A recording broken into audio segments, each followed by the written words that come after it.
ఆ జీవ గ్రంథములో దేవుడు ఆ గ్రంథాన్ని తెరిచినప్పుడు ఎవడి పేరైనా ఆ గ్రంథములో లేకపోతే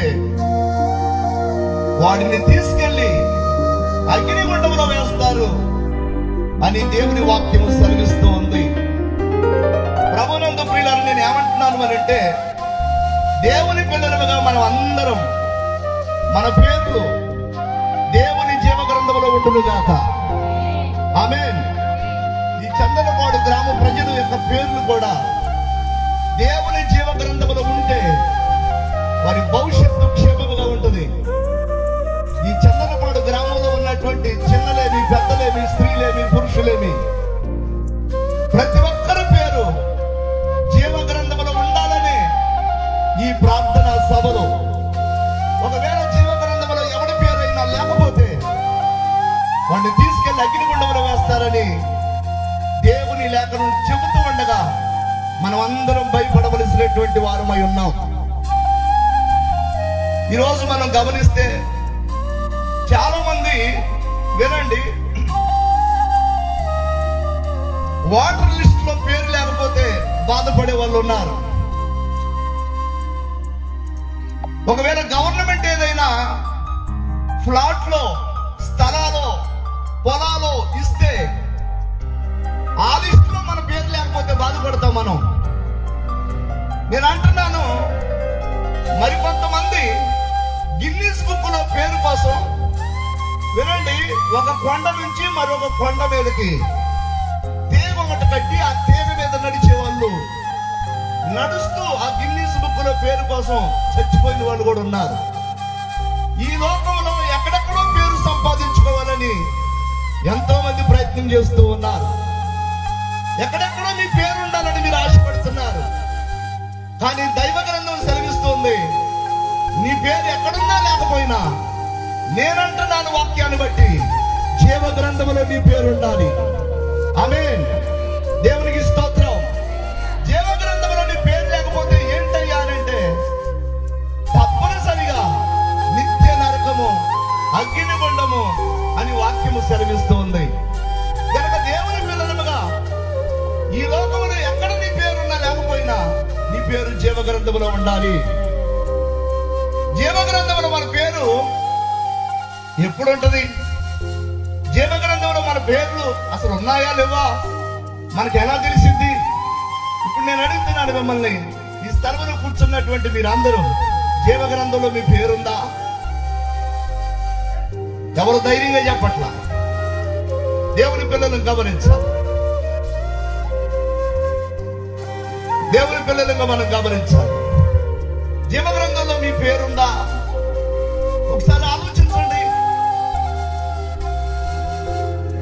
వినండి, వినండి అమ్మా, వినండి, శ్రద్ధగా ఉన్న కొద్ది నిమిషాలు మీకు తెలియపరుస్తూ ఉన్నాను. ఈ రాత్రి మీ పేరు జీవ గ్రంథంలో ఉంది అని ధైర్యంగా మీరు చెప్పగలరా? నేను అంటున్నాను, మన పేర్లు జీవ గ్రంథంలో ఉన్నాయి అని నేను మాట్లాడుతున్నాను. దేవుని స్తోత్రం. ఎందుకో తెలుసా? మీరందరూ ఇక్కడ యేసయ్యని నమ్మి బాప్తిసం పొందిన వారు ఒకసారి చేతులెత్తండి. రైట్. యేసుక్రీస్తు ప్రభువుని నమ్మి సొంత రక్షకుడిగా అంగీకరించి ఆయన నామములో బాప్తిసం పొందిన ప్రతి ఒక్కరి పేరు జీవ గ్రంథంలో ఉంటుంది. దేవుని స్తోత్రం. ఇప్పుడు నేను అంటున్నాను, మీరందరూ ప్రభు నామములో బాప్తిసం పొందారు, తప్పగా మీ అందరి పేర్లు జీవ గ్రంథంలో ఉన్నాయి. జీవ గ్రంథంలో మీ పేర్లు ఉన్నాయి అంటే మీరు దేని నుంచి తప్పించబడ్డట్టు? నిత్య నరకాగ్ని గుండము నుండి తప్పించబడినట్లు. నిజముగా ఈరోజు నేనేం ఈ విషయాన్ని మీ ముందు ఉంచడానికి కారణం ఏంటి అంటే, ఈ చందనపాడులో ఉన్నటువంటి గ్రామ ప్రజలు ఎవరు అగ్నిగుండానికి ఆహుతవ్వకూడదు. మనం ఈ లోకాన్ని విడిచిన తర్వాత శరీరం మట్టి మట్టిలో కలిసిపోద్ది, ఆత్మ దేవుని దగ్గరికి వెళ్ళింది. ఆత్మ దేవుని దగ్గరికి వెళ్ళిన తర్వాత మన ఆత్మ అగ్నిగుండంలో పడకూడదు. అగ్ని ఆరదు, పురుగు చావదని వాక్యం ఉంది. అగ్నిగుండంలో అంత భయంకరమైనటువంటి యాతన, వేదన, పళ్ళు కొడుకుని ఆ బాధాకరమైనటువంటి ఆ స్థలంలో నువ్వు పడకూడదని ఈ చందనపాడు గ్రామంలో ఉన్న ప్రజలు శిక్షలో పడకూడదని ఈ రాత్రి ఈ మాటలు మీ ముందు ఉంచుతూ ఉన్నాను. ఇంతకీ ఎవరి పేరు జీవ గ్రంథంలో ఉంటుంది అని అంటే మీకు జ్ఞాపకం చేస్తూ ఉన్నాను. శ్రద్ధగా ఉన్నాం, ఎందుకమ్మా మాట్లాడుకుంటున్నాను. దేవునికి స్తోత్రం. ఎవరి పేరు జీవ గ్రంథంలో ఉంటుంది అని దేవుని అయితే క్షమించబడతాయో వారి పేరు జీవ గ్రంథంలో ఉంటది. ఈ రోజు నేను అంటున్నాను, నిజంగా నీ పాపాలు క్షమించబడితే నీ పేరు జీవ గ్రంథంలో ఉంటది.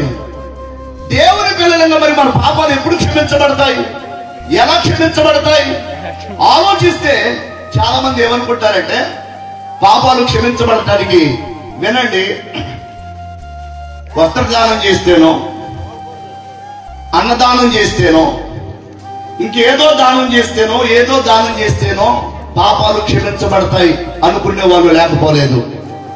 కానీ దేవుని వాక్యం సెలవిస్తూ ఉంది, ఒక వ్యక్తి యొక్క పాపం క్షమించబడాలి అని అంటే వినండి, దేవుడే భూలోకానికి రావాలి, ఆయన కన్యక గర్భాన్ని జన్మించాలి, ఆయన పరిశుద్ధుడై ఉండాలి, ఆయన పాపము లేనివాడై ఉండాలి, ఆయన పిండి లేనివాడై ఉండాలి, ఆయన పరిశుద్ధ రక్తం, పాపము లేని రక్తం మనుషులందరి పాప విమోచన కొరకు శిలువలో చిందించబడాలి. రక్తము పాపము విమోచన కొరకు చిందించబడిన తర్వాత ఆయన మరణం పొంది మరల తిరిగి లెగవాలి. అట్లాంటి వ్యక్తి ద్వారా మాత్రమే మనిషి పాపాలు క్షమించబడతాయి అని దైవ గ్రంథం చెప్తూ ఉంది. ఆ వ్యక్తి ఎవరు అనంటే ఆయనే సర్వశక్తిమంతుడైన దేవుడు. దేవుని స్తోత్రం. ఆయన భూమిని, ఆకాశాన్ని, సూర్య చంద్ర నక్షత్రాలను, సర్వ సృష్టిని సృజించిన దేవుడు ఆయన. ఎవరు సమీపించరాని తేజస్సులో తాను మాత్రమే వసించుచు అమరత్వము కలిగి ఉన్న దేవుడు ఆయన. దేవుని దూతల చేత పరలోకములో పరిశుద్ధుడు పరిశుద్ధుడు పరిశుద్ధుడని గాన ప్రతిగణాలతో స్తుతించబడుతున్న దేవుడు ఆయన. ఆ గొప్ప దేవుడు, ఆ మహోన్నతుడైన దేవుడు మన పాపాలను క్షమించడం కోసం పరలోకము నుండి భూలోకానికి 2000 సంవత్సరాల క్రితం దిగి వచ్చాడు. ఆయనే మన ప్రభు అయిన యేసుక్రీస్తు ప్రభు వారి. దేవుని స్తోత్రం.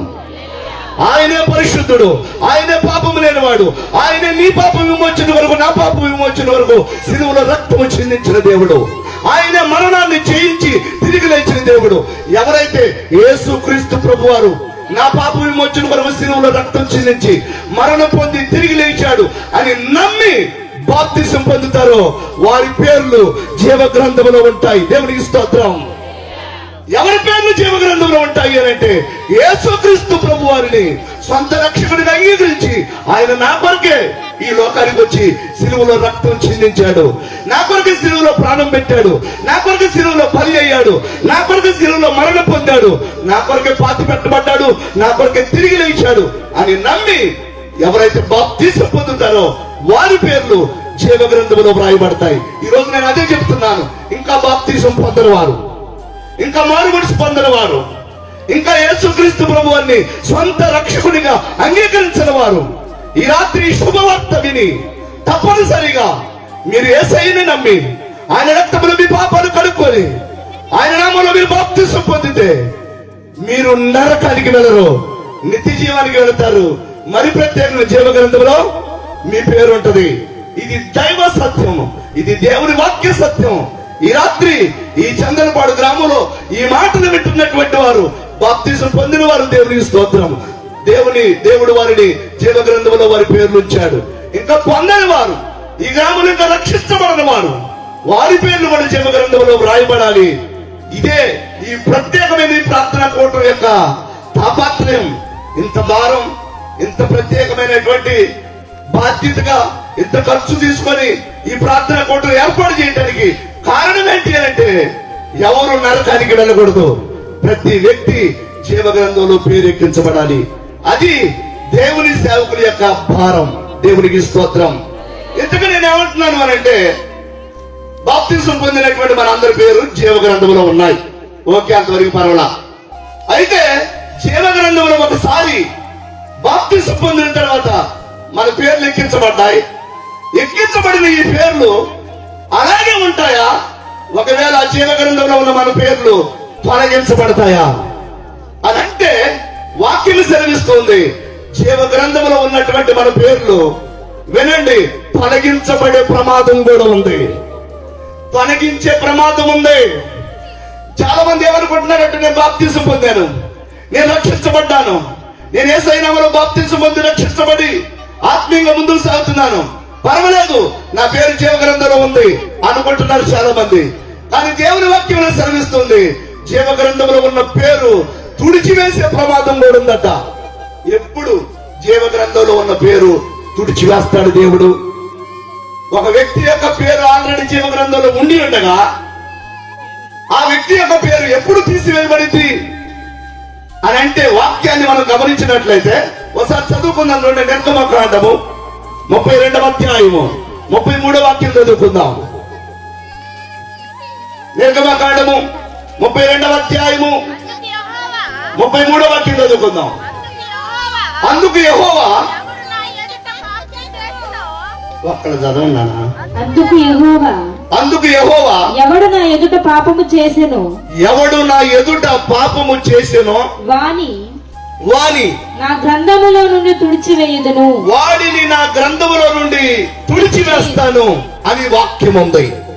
ప్రియులారా, మళ్ళీ చెప్తున్నాను, వాక్యాన్ని బట్టి జీవ గ్రంథములో నుంచి పేరు తుడిచివేసే ప్రమాదం ఉంది. ఆల్రెడీ రక్షించబడిన నీ పేరు జీవ గ్రంథంలో ఉన్నా దాన్ని తుడిచివేసే అవకాశం ఉంది. ఇక్కడ అదే రాయబడి ఉంది, ఎవడు పాపము చేశాడో వాని పేరు జీవ గ్రంథముల నుండి తుడిచివేయబడింది, తీసివేయబడింది అని రాయబడి ఉంది. మీరు బైబిల్ గ్రంథాన్ని గమనించినట్లయితే మోషే అనే దైవజనుడికి, మోషే అనే నాయకుడికి 20 లక్షల మంది సంఘాన్ని ఇచ్చాడు దేవుడు. ఆ 20 లక్షల మంది సంఘాన్ని మోషే నాయకుడిగా ఉండి నడిపిస్తున్నటువంటి క్రమంలో వారు ఒక ప్రాంతానికి రాగలిగారు. దేవుడు అన్నాడు, మోషే 20 లక్షల మంది సంఘాన్ని అహరోనుకు అప్పగించి, నువ్వు కొండ మీదకి రా, సీనాయి కొండ మీదకి రా, అక్కడ నేను నీతో మాట్లాడాలి అని మోషేని దేవుడు పిలవగా సంఘాన్ని క్రింద వదిలిపెట్టి అరణ్యములో మోషే కొండ మీదకి వెళ్ళాడు. దేవుని దగ్గరికి మోషే కొండ మీదకి వెళ్ళగా సుమారుగా 40 రాత్రులు 40 పగళ్ళు మోషే కొండ మీదే ఉండవలసి వచ్చింది. 40 రాత్రులు 40 పగళ్ళు మోషే కొండ మీద ఉన్న తర్వాత, ఆ 40 రోజులు గడువు అయిపోయిన తర్వాత మోషే కిందకి దిగి వస్తూ ఉన్నాడు. అప్పుడు దేవుడు అన్నాడు, మోషే, నువ్వు నడిపిస్తున్న సంఘం బొత్తిగా చెడిపోయిందయ్యా. నువ్వు నడిపిస్తున్న సంఘంలో ఉన్నటువంటి 20 లక్షల మంది ప్రజలలో భయంకరమైనటువంటి త్రాగుబోతులు తయారయ్యారయ్యా, వ్యభిచారులు తయారయ్యారయ్యా, విచ్చలవిడిగా తిరగటానికి, ఆడటానికి, తాగటానికి, తినటానికి వారు పూనుకున్నారయ్యా. ఆ 20 లక్షల మంది ఇంత త్వరగా చెడిపోయారు. ఎంత చెడిపోయారు అని అంటే, ఆ సంఘంలో ఉన్నటువంటి ఆ 20 లక్షల మంది సంఘంలో చాలా మంది, వినండి, కొంతమంది ఏమో ఒక దూడను తయారు చేసుకొని దాన్ని పూజించడం ప్రారంభించారు. ఆ దూడే దేవుడు అని దానికి పండుగ చేయడం ప్రారంభించారు. మరి కొంతమంది ఏమో విచ్చలవిడిగా వ్యభిచరిస్తూ వారు ఆ లోక సంబంధమైన, శరీర సంబంధమైన సంతోషాన్ని అనుభవిస్తూ ఇదే జీవితం అనుకున్నారు. మరి కొంతమంది ఏమో తింటున్నారు, తాగుతున్నారు. ఇది దేవుడు చూశాడు. మోషే కొండ దిగుతూ ఉండగా మోషేతో, నీ ప్రజలు చెడిపోయారయ్యా అని మోషేతో చెప్పాడు. చివరికి దేవుడు అన్నాడు, మోషే, వీళ్ళెంతగా చెడిపోయారు కదా, ఈ 20 లక్షల మంది ప్రజల్ని ఒక్క దెబ్బతో చంపేస్తానయ్యా. ఎందుకంటే వీళ్ళు చేసిన పాపాన్ని, వీళ్ళు చేస్తున్నటువంటి దుర్మార్గపు క్రియలను బట్టి పాపానికి వచ్చు జీతం మరణం కనుక ఈ 20 లక్షల మంది ప్రజల్ని ఒకే దెబ్బతో చంపేస్తానయ్యా అని మోషేతో దేవుడు మాట్లాడితే, అప్పుడు మోషే అన్నాడు, అయ్యా ప్రభువా, ఒక్కసారి నీ దాసుడి ఎడల దయ చూపించు.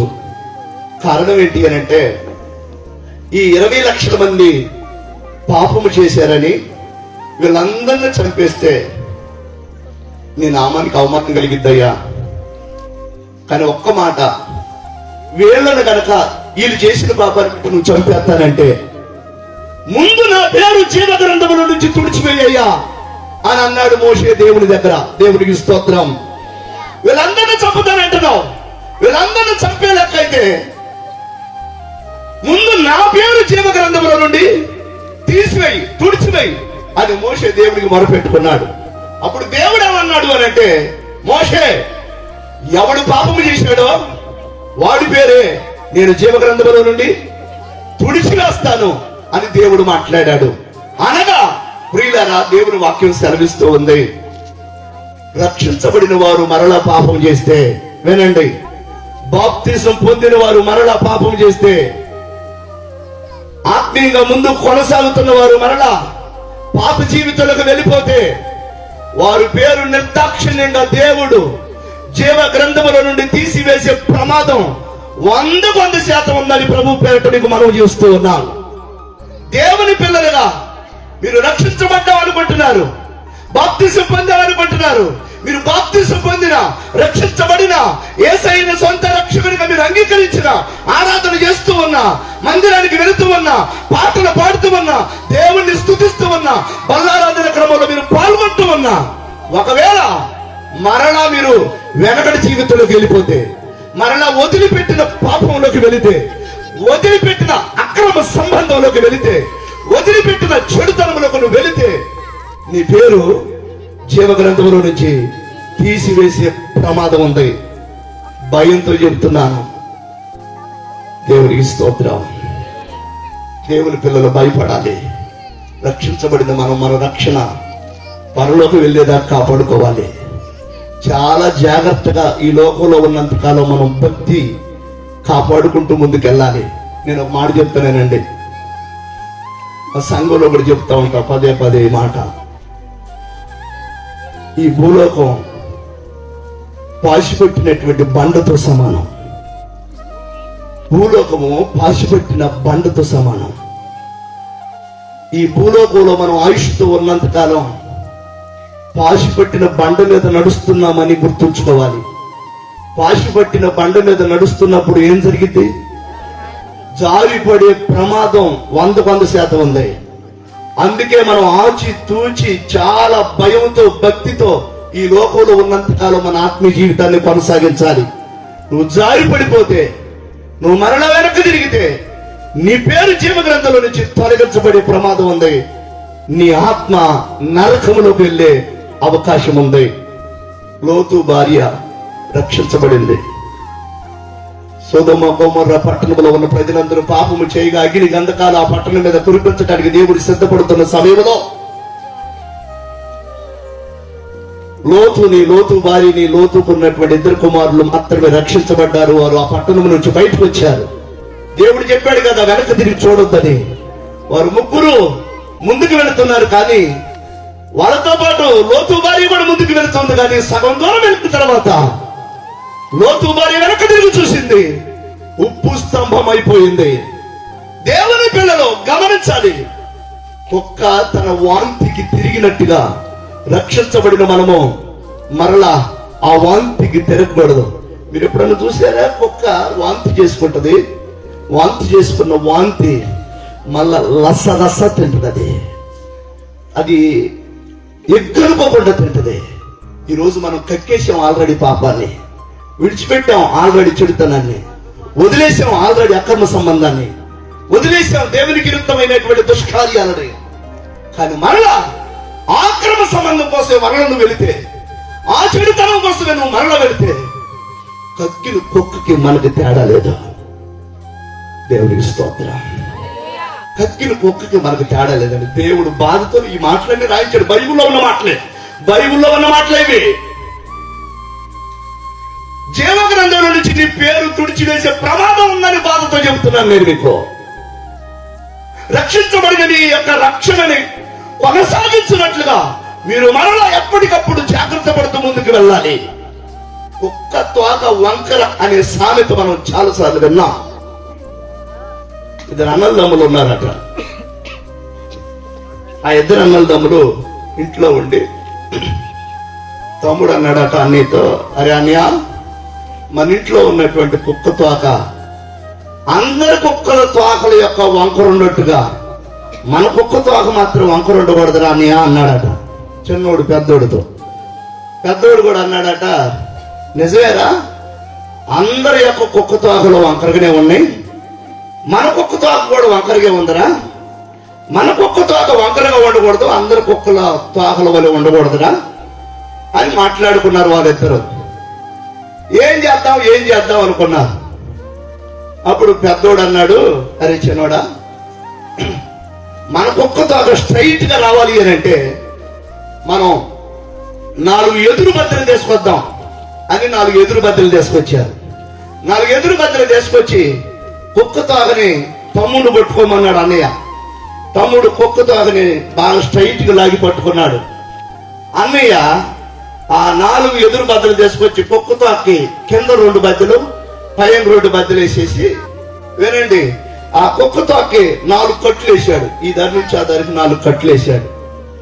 వేసిన తర్వాత, తమ్ముడా ఒక 4 రోజులు ఆగుదాంరా, మన కుక్క తోక స్ట్రైట్ గా వచ్చిందిక అని చెప్పేసి తమ్ముడితో చెప్పాడు. సరేరా అని చెప్పేసి ఇద్దరు అనుకున్నారు. రోజులు గడిచినాయి. 4 రోజుల తర్వాత తమ్ముడికి ఉదాహరణ వేసి, అరే అన్నయ్య ఎప్పటిద్దాంరా అన్నయ్య అన్నాడు. అన్నయ్య అన్నాడు, వద్దురా ఇంకొక 4 రోజులు ఆగుదామని చెప్పి అలా అలా అలా ఒక 15 రోజులు గడిచే వరకు కుక్క తోకకి కట్లేసి బద్దెలేసి అలాగే కట్టించారు.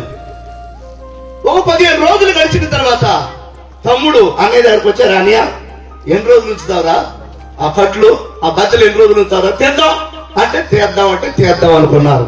మొత్తానికి అందరి కుక్క తోకల్లాగా మన కుక్క తోక ఉండదేక, మన కుక్క తోక మాత్రం బాగా స్ట్రైట్ గా ఉంటుంది అని ఉదాహరణ పడుతూ ఈ చిన్నవాడు పెద్దవాడితో చెబుతూ ఇద్దరు కలిసి ఆ 15 రోజుల తర్వాత ఆ తాళ్ళు ఎప్పదీశారు, ఆ బద్దెలు ఎప్పదీశారు.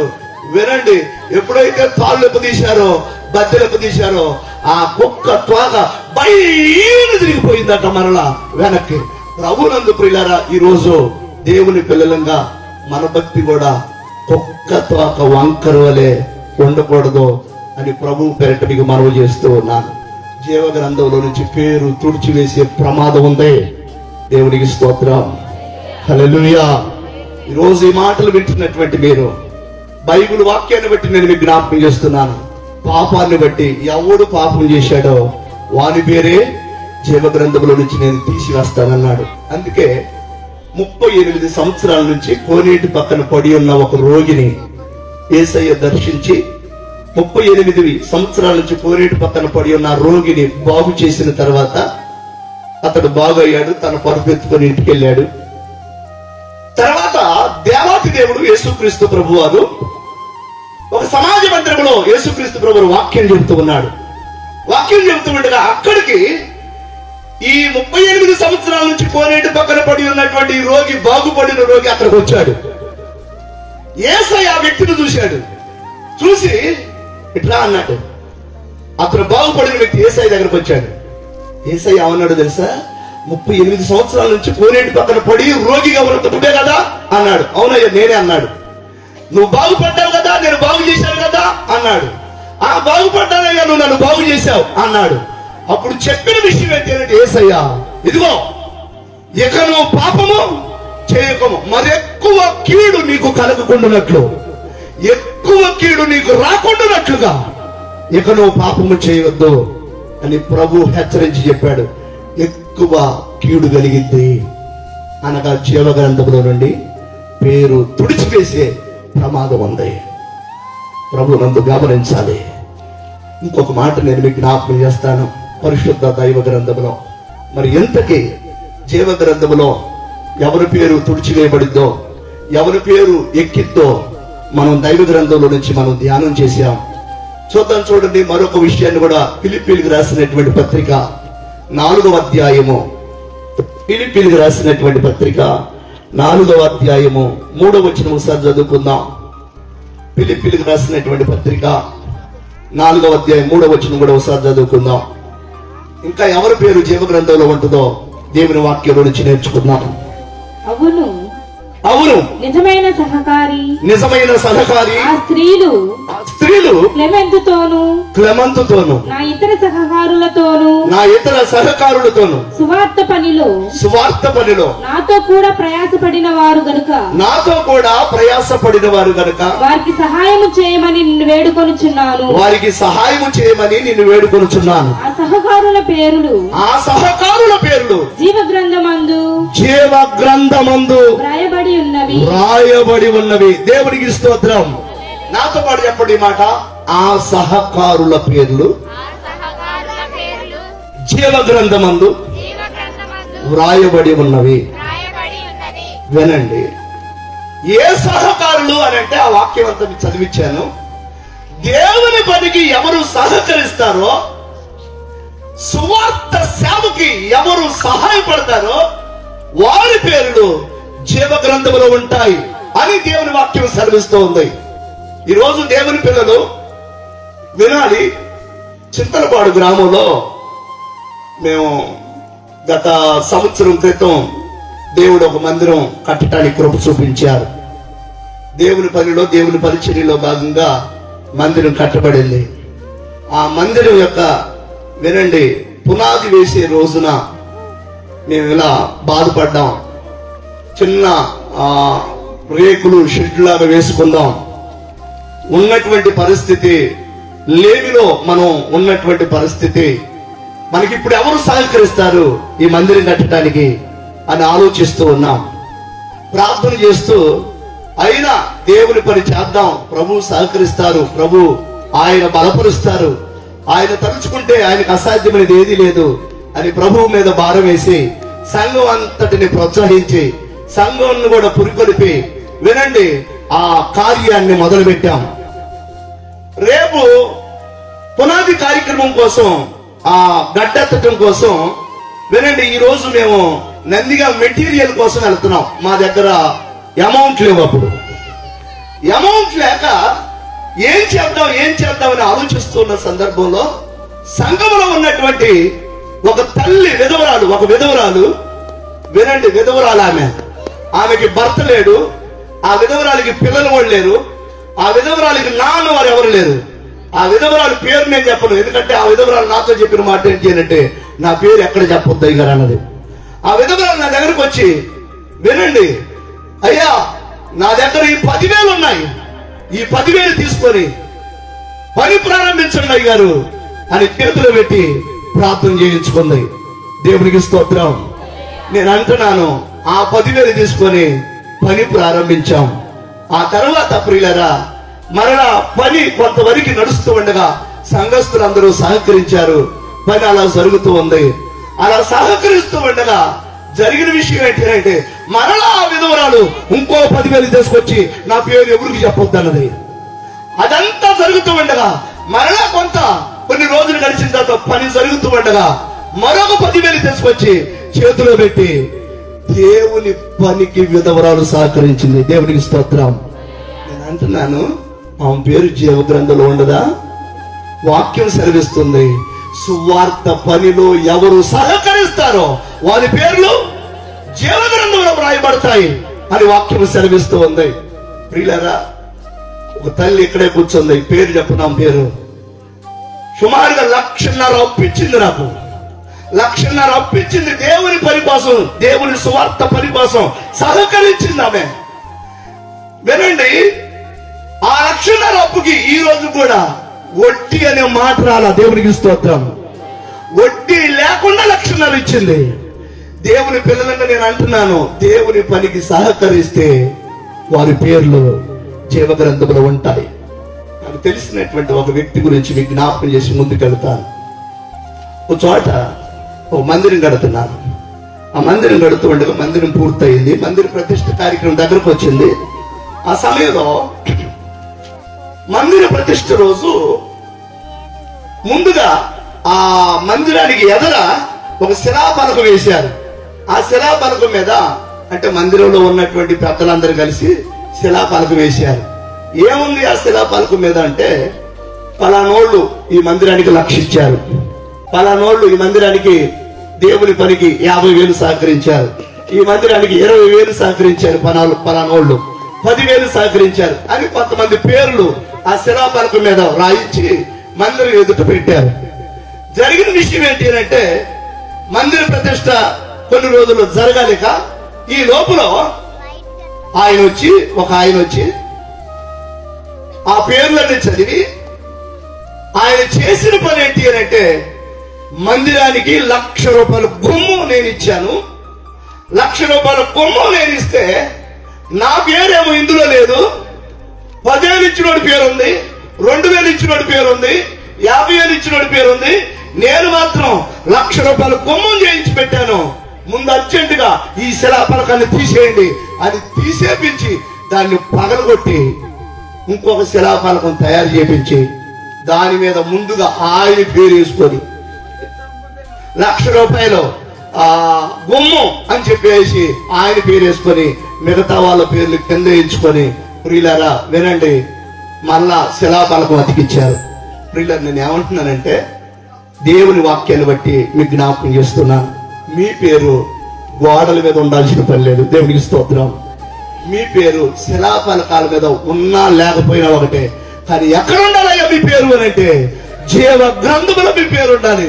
జీవ గ్రంథంలో మీ పేరు లేకుండా మందిరపు బోర్డుల మీద మీ పేరున్నా, శిలా పలకాల మీద మీ పేరు ఉన్నా దాని వలన ఎట్టి ఉపయోగం ఉండదు. నాతో కొంతమంది దేవుని పనికి సహకరించిన వారు నాతో మాట్లాడిన మాటలు ఏంటి అని అంటే, అయ్యా మా పేరు దేవునికి తెలిస్తే చాలు, మా పేరు 10 మందిలో చెప్పొద్దు అని చెప్పిన వాళ్ళు ఉన్నారు నాతో. దేవుని పిల్లలుగా మన పేరు చందా పెట్టి మీద ఉండకూడదు, మన పేరు ఫ్యాన్ మీద ఉండకూడదు, మన పేరు బల్ల మీద ఉండటానికి వెళ్ళలేదు, మన పేరు కుర్చీల మీద ఉండటానికి వెళ్ళలేదు. మీరు ఎప్పుడన్నా ఒకవేళ తెలియక అలా వేయించుకున్నారు మీరు ఇంతకుముందు ఏదన్నా ఒకవేళ కుర్చీల మీద పేర్లు వేయించుకొని ఉండొచ్చు, తెలియక వేయించుకున్నారు.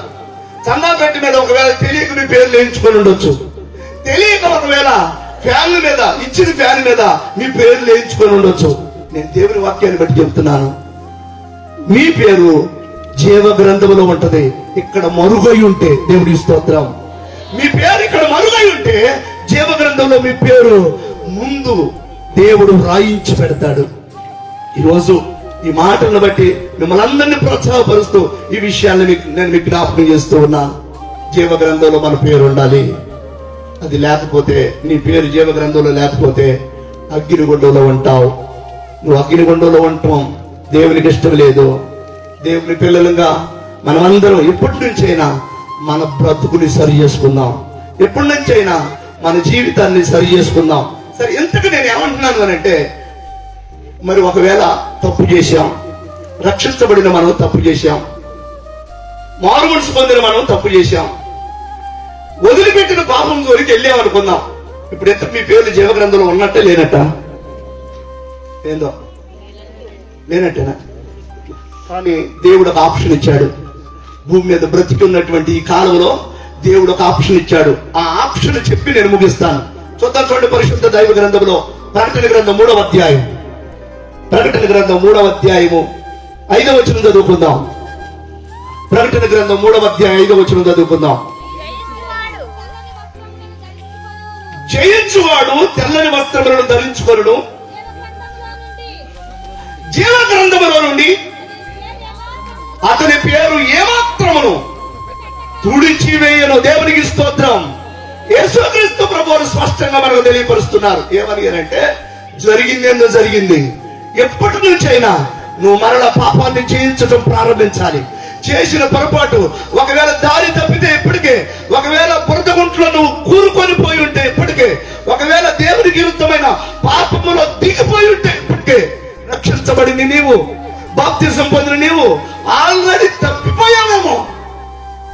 తప్పిపోయావే అనుకున్నాం.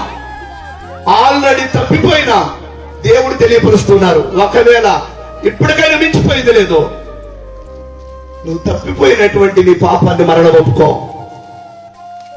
నువ్వు దారి తప్పినటువంటి నీ చెడుతనం మరల ఒప్పుకొని ఇక నుంచి ఏ పాపం అయితే నిన్ను వెంటాడిందో ఆ పాపాన్ని నువ్వు జయించాలట. ఇప్పటి నుంచైనా జయించటం ప్రారంభించాలి. దేవుడికి స్తోత్రం. హల్లెలూయా. ఇప్పటి నుంచైనా దేవుని పిల్లలంగా మనం జయించటం ప్రారంభించాలి.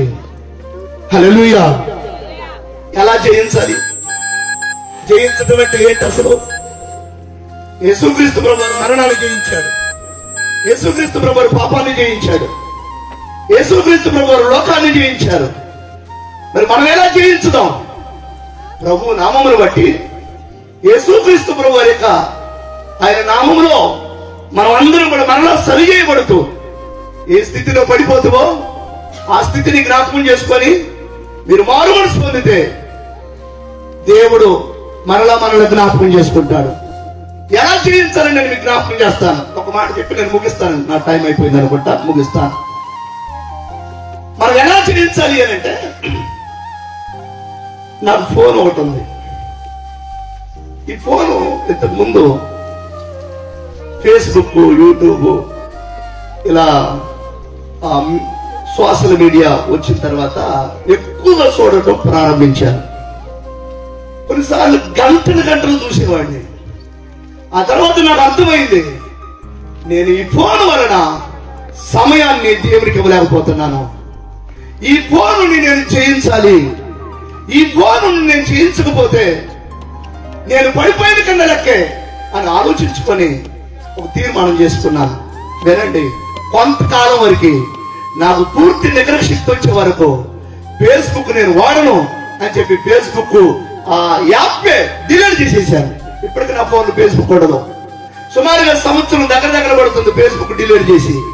అంత మాత్రమే కాదు, ఫోన్ వలన ఫోన్లో ఈ రోజు కనపడకపోయినటువంటి దృశ్యాలు ఎన్నో కనపడుతున్నాయి, అర్థనక్కర దృశ్యాలు ఎన్నో కనపడుతున్నాయి, వద్దనుకున్న మన కళ్ళ ముందు చెడు దృశ్యాలు ఎన్నో కనపడుతున్నాయి ఫోన్లో. నేను ఒక మాట దేవుని దగ్గర తీర్మానం చేసుకున్నాను. ఏమని అంటే, దీన్ని జయించాలి. ఎలా అని ఆలోచించి ఒక తీర్మానం చేసుకున్నాను. ఉదయకాల సమయం 1 గంట, రాత్రికాల సమయం 1 గంట మాత్రమే. యూట్యూబ్ అయినా ఫేస్బుక్ అయినా 1 గంటే. ఉదయకాల సమయం 1 గంట, రాత్రికాల సమయం 1 గంట మాత్రమే చూస్తాను. ఇంకా అంతకంటే ఎక్కువ చూడను అని చెప్పేసి తీర్మానం చేసుకున్నాను. కారణం ఏంటి అని అంటే, ఒకవేళ నువ్వు పడిపోయిన స్థితి ఉన్నా ఇప్పటి నుంచన్నా ఏది నీకు దేవుని రాజ్యానికి వెళ్ళటానికి ఆటంకంగా ఉందో దాన్ని జయించడం నేర్చుకోవాలి. నేను అంటున్నాను, ఈ రోజు రక్షించబడిన మన జీవితంలో దేన్ని జయించాలో మనకు తెలుసా? అహాన్ని జయించాలి, గర్వాన్ని జయించాలి, అసూయని జయించాలి, వారవరానితనాన్ని జయించాలి. దేవునికి విరుద్ధంగా ఒకప్పుడు మనం వదిలేసిన పాపాన్ని మరలా దాన్ని అంటించుకుంటే దాన్ని మనం జయించాలి. ఇలా జయిస్తే ఏమైంది అని అంటే, జీవ గ్రంథంలో నుంచి మన పేరు తుడిచివేయడు ఆయన. దేవునికి స్తోత్రం. జీవ గ్రంథంలో నుంచి మన పేరు ఆయన అంత మాత్రము తుడిచివేయను అని అన్నాడు. మీకు చివరిగా బైబిల్ చూపించను, కానీ మాట చెప్పి ముగిస్తాను. వాక్యంలో ఏముంది అని అంటే, చివరిగా దేవుడట మనందరి కొరకు, జీవ గ్రంథంలో ఎవరి పేరైతే ఉందో వారందరి కొరకు దేవుడు మనల్ని ప్రేమించి ఒక పరిశుద్ధ పట్టణాన్ని ఆల్రెడీ పైన సిద్ధపరిచాడట. ఎవరి కొరకు? జీవ గ్రంథంలో పేరున్న వారి కొరకు పరిశుద్ధ పట్టణాన్ని దేవుడు పరలోకంలో ఆల్రెడీ సిద్ధపరిచాడట.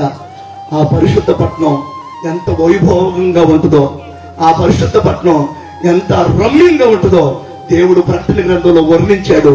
ఆ పరిశుద్ధ పట్టణంలో వీధులట, వినండి, బంగారు వీధులట. ఆ పరిశుద్ధ పట్టణంలో మనం వీధుల్లో నడుస్తూ ఉంటే కాళ్ళ కింద బంగారం ఉంటుందట. నెత్తి మీద పెట్టుకుంటున్నాం మనం బంగారాన్ని, చెవుల మీద పెట్టుకుంటున్నాం మనం బంగారాన్ని, ఒంటి మీద పెట్టుకుంటున్నాం మనం బంగారాన్ని. కానీ పరిశుద్ధ పట్టణంలో బంగారం మన నెత్తి మీద కాదు, బంగారం మన కాళ్ళ కింద వచ్చేసింది. దేవునికి స్తోత్రం. ఆ బంగారం ఆ వీధులలో మనమట జీవ గ్రంథంలో ఎవరి పేరైతే ఉంటుందో వాళ్ళు నడుస్తారట. ఆ పరిశుద్ధ పట్టణంలో మన కొరకు స్థలాలు ఉన్నాయి. ఆ పరిశుద్ధ పట్టణంలో మన కొరకు ఫ్లాట్లు ఉన్నాయి, నివాసాలు ఉన్నాయి. దేవుడు ఆల్రెడీ జీవ గ్రంథంలో పేరున్న వారందరి కొరకు అవి సిద్ధపరిచాడు. టైం లేదు కాబట్టి ఆ విషయాన్ని వివరించట్లేదు. నా తర్వాత దైవ సేవకులు ఉన్నారు. దేవుని యొక్క ఈ వాక్యాన్ని బట్టి చిన్న ప్రార్థన చేసుకొని ఈ రోజుకి మనం ముగించుకుందాం. ఒక్కసారి అందరం లేచి నిలబడితే చిన్న ప్రార్థన చేసుకుందాం. చిన్న ప్రార్థన. స్తోత్రం. దయగలిగిన మా పరలోకపు తండ్రి, కృతజ్ఞతాస్తుతులు నాయన. ఈ రాత్రి నాతో మీరు మాట్లాడారయ్యా, నన్ను మీరు దర్శించారు ప్రభువా. జీవ గ్రంథములో మా పేరు లేకపోతే అగ్నిగుండం అన్నారు. ఈ గ్రామస్తులు అగ్నిగుండంలో పడకూడదు. నీ సన్నిధికి వచ్చిన మేము అగ్నిగుండంలో పడకూడదు. జీవ గ్రంథంలో మా పేరు నిలబడాలి. అది చెరిపివేయబడకూడదు. ఏ దారి తప్పిన పాపాన్ని బట్టి, ఏ అతిక్రమాన్ని బట్టి, ఏ వదిలేసిన చెడుతనాన్ని బట్టి ప్రభువా, మరలో మా పేరు జీవ గ్రంథంలో నుంచి తుడిచివేయబడకూడదు. ఈ రాత్రి నాతో మీరు మాట్లాడారయ్యా. నా పేరు జీవ గ్రంథంలో ఉండాలి, లేకపోతే నరకం అన్నారు, అగ్నిగుండం అన్నారయ్యా. మేమందరం అగ్నిగుండంలోకి వెళ్ళకూడదు. అంత మాత్రమే కాదు నాయన, ఇంకా బాప్తిసం పొందిన వారు, నిన్ను సొంత రక్షకుడిగా అంగీకరించిన వారు, ఈ గ్రామంలో ఉన్నటువంటి గ్రామ ప్రజలందరినీ మీరు దర్శించండి. ఎవరి పేరు జీవ గ్రంథంలో లేకుండా ఉండకూడదు. ఈ గ్రామస్తులందరి పేర్లు జీవ గ్రంథంలో ఉండాలి. ఈ స్థలంలోకి వచ్చిన నీ పిల్లలందరి పేర్లు జీవ గ్రంథంలో ఉండాలి. దయగలిగిన మా ప్రభు కరుణించండి. ఒకవేళ రక్షించబడిన మా పేర్లు జీవ గ్రంథంలో ఉండి చేసిన ఒకవేళ చెడుతనాన్ని బట్టి తొలగిపోయిందేమో, ఈ రాత్రి నా పాపాన్ని ఒప్పుకుంటున్నానయ్యా. ఈ రాత్రి నా అతిక్రమాన్ని ఒప్పుకుంటున్నానయ్యా. ఈ రాత్రి నా చెడుతనాన్ని తప్పిపోయినా వెనక చూపు చూసిన నా పాపాన్ని ఒప్పుకుంటున్నాను. నన్ను క్షమించి మరలా ఏ పాపంతో పట్టబడ్డానో ఆ పాపాన్ని జయించే కృప నాకు దయచేయండి. ఏ పాపానికి దాసోహం అయ్యానో ఆ పాపాన్ని జయించే శక్తి నాకు దయచేయండి. జయిస్తే ఎంత మాత్రం పేరు తుడిచివేయదన్నారు ఆయన. ఎంత మాత్రం పేరు తుడిచివేయబడదన్నావు ప్రభువా. దేవానికి స్తోత్రాలు. జయిస్తామయ్యా. ఇక నుంచి ఫోన్ను జయిస్తాం, అసూయని జయిస్తాం, గర్వాన్ని జయిస్తాం, లోకమాలిన్యాన్ని జయిస్తాం ప్రభు. అతి కృప మాకు దయచేయండి. మా అందరి పేర్లు జీవ గ్రంథంలో వచ్చి నిరక్షణలు స్థిరపరిచి, దైవరాజ్యాన్ని కలుగులను స్థిరపరిచి, జీవ గ్రంథంలో ఉన్నటువంటి పేర్లు ఉన్నటువంటి వారికి పరిశుద్ధ పట్టణాన్ని ఎన్నో బహుమతులు సిద్ధపరిచారు. అవన్నీ మేము అనుభవించినట్లుగా దీవించమని యేసుక్రీస్తు ప్రభువారి పరిశుద్ధ నామములో అడిగి బ్రతిమాలాడు కొంచెం మా పనులకు తండ్రి. ఆమేన్. అందరికీ వందనాలు.